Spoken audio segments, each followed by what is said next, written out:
خلاص وصلنا للدور قبل النهائي في بطولة كأس العالم، وبقى عندنا 4 منتخبات، 2 منهم مرشحين من بداية البطولة للفوز باللقب وهما المنتخب الفرنسي والمنتخب الأرجنتيني، ومنتخب كان مفاجأة بطولة 2018 وهو المنتخب الكرواتي واللي مستمر على نفس المستوى بتاعه وقدر يوصل للدور قبل النهائي، والمنتخب العربي الأفريقي المفاجأة المنتخب المغربي اللي عمل بطولة لحد دلوقتي ممتازة واللي تعتبر أفضل تمثيل في تاريخ كرة القدم العربية والأفريقية في المونديال. خلينا ناخد أول مباراة هتتلعب وهي مباراة منتخب الأرجنتين ومنتخب كرواتيا، وهبتدي كلامي بالمنتخب الكرواتي. منتخب كرواتيا المباراة اللي فاتت قدام منتخب البرازيل عمل مفاجأة طبعا كبيرة جدا، صراحة مباراة كانت في منتهى القوة من المنتخب الكرواتي ومحاولات كتيرة من منتخب البرازيل علشان يقدروا يحرزوا هدف واحد، ما قدروش ان هم يحرزوه غير بمهارة فردية من نيمار. علشان تعرفوا مدى الشراسة ونقاط القوة اللي كانت موجودة عند منتخب كرواتيا واللي خلتهم يفوزوا على منتخب البرازيل في المباراة اللي فاتت، احب اقول لك ان منتخب البرازيل سدد 21 تسديدة على مرمى المنتخب الكرواتي، في المقابل سدد منتخب كرواتيا 9 تسديدات،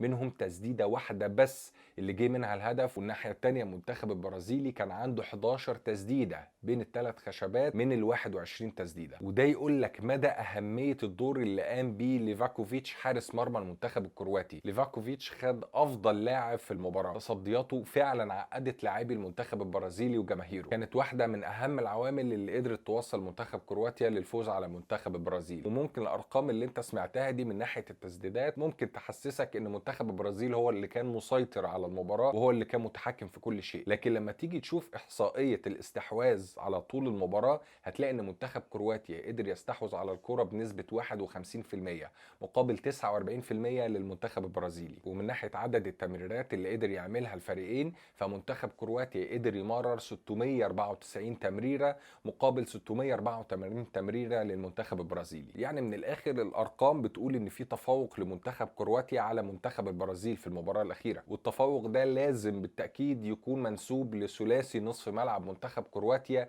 مثلث بارامودا بروزوفيتش ومودريتش وكوفازيتش. كرة بتوصل عندهم وبتوه، مفيش أي حد بيقدر يقطع منهم الكرة بسهولة، تمريرات في منتهى الدقة، لعيبة بتقدر تعمل سكاننج وبتقدر تبص وتحدد مرجعياتها بشكل ممتاز جدا، القرارات اللي بتاخدها كلها داخل أرضية الملعب شبه سليمة بنسبة 100%. صعب جدا ان مهما كان فرقتك بتمارس الضغط العالي عليهم، ودي يمكن الحاجة اللي كان بيفتقدها المنتخب البرازيلي في مباراته قدام كرواتيا، صعب جدا ان انت تاخد منهم الكرة او تخليهم يغلطوا في تمريرة او في قرار، واي لاعب منهم هيلاقي مساحة علشان يتحرك فيها فمش هيتردد لحظة واحدة. منتخب كرواتيا ما عندوش خط هجوم قوي، اتكلمنا على بيريسيتش وكراماريتش الفيديو اللي فات وقلنا ان هم من اكتر لاعبي المنتخب الكرواتي في خط الهجوم خبرة وجودة، لعيبة لو الكرة وصلت تحت رجلهم فالقرارات اللي بياخدوها سليمة وجودة انهائهم للهجمات عالية جدا. وطبعا مش هننسى القتالية والجودة الكبيرة جدا اللي كانت موجودة عند أظهرة المنتخب الكرواتي يورانوفيتش وسوسا. من الناحية التانية بيستمر أداء جفارديول الرائع قائد خط دفاع المنتخب الكرواتي برغم صغر سنه،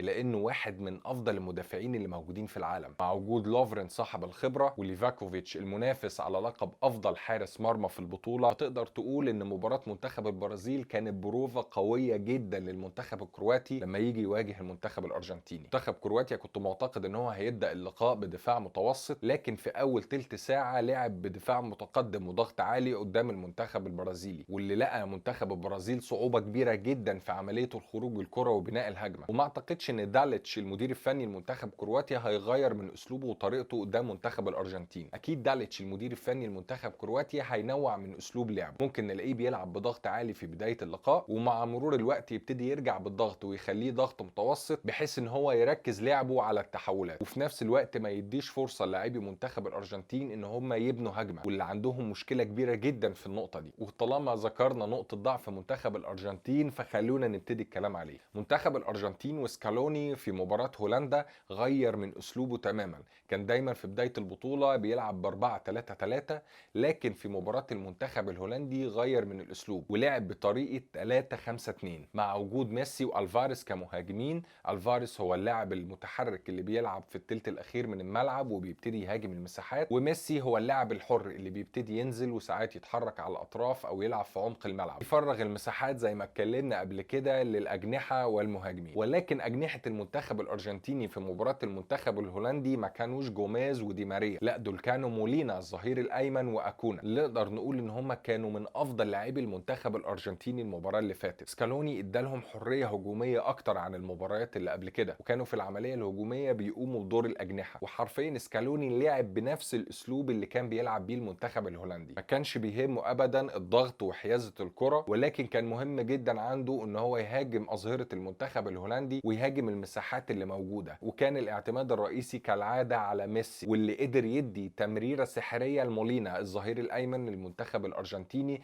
واللي قدر منها يحرز الهدف الاول. مع تواجد انزو فرنانديز واليستر وكمان دي بول، كان في سيطره كبيره من المنتخب الارجنتيني على نص ملعب. ولكن هل يا ترى المنتخب الارجنتيني هيلعب بنفس الاسلوب قدام منتخب كرواتيا؟ منتخب الارجنتين زي ما قلت لعب بنفس اسلوب المنتخب الهولندي، ساب الكره للاعبي منتخب هولندا، ابتدى هو يلعب على التحولات. لكن منتخب كرواتيا ما اعتقدش ان هم هيمسكوا الكره ويبتدوا يندفعوا هجوميا ويسيبوا مساحات لميسي. زي ما قلت اكيد هيبقى على فترات في ضغط عالي، ولكن معظم المباراه هيكون في ضغط متوسط ودفاع متاخر، وده اللي هيسمح بشكل كبير ان هم يقللوا المساحات على منتخب الارجنتين ويسيبوا لهم الكره، لان هم عارفين ان عندهم نقطه ضعف كبيره جدا في عمليه البناء والتدرج بالكره. ومع وجود اخبار ان دي بول خلاص مش هيكون موجود مع المنتخب الارجنتيني لنهايه البطوله، واللي اعتقد ان دي هتبقى ضربه قويه قوي لنص ملعب منتخب الارجنتين، لكن نزول ميسي واستلامه للكره في نص الملعب هو ده هيكون سلاح المنتخب الارجنتيني الاول كالعاده. لكن بالتاكيد الجوده اللي موجوده عند نص ملعب منتخب كرواتيا والقتاليه والجماعيه اللي بيلعب بيها المنتخب الكرواتي من بدايه البطوله لحد النهارده هتبقى مشكله كبيره عند لاعبي منتخب الارجنتين.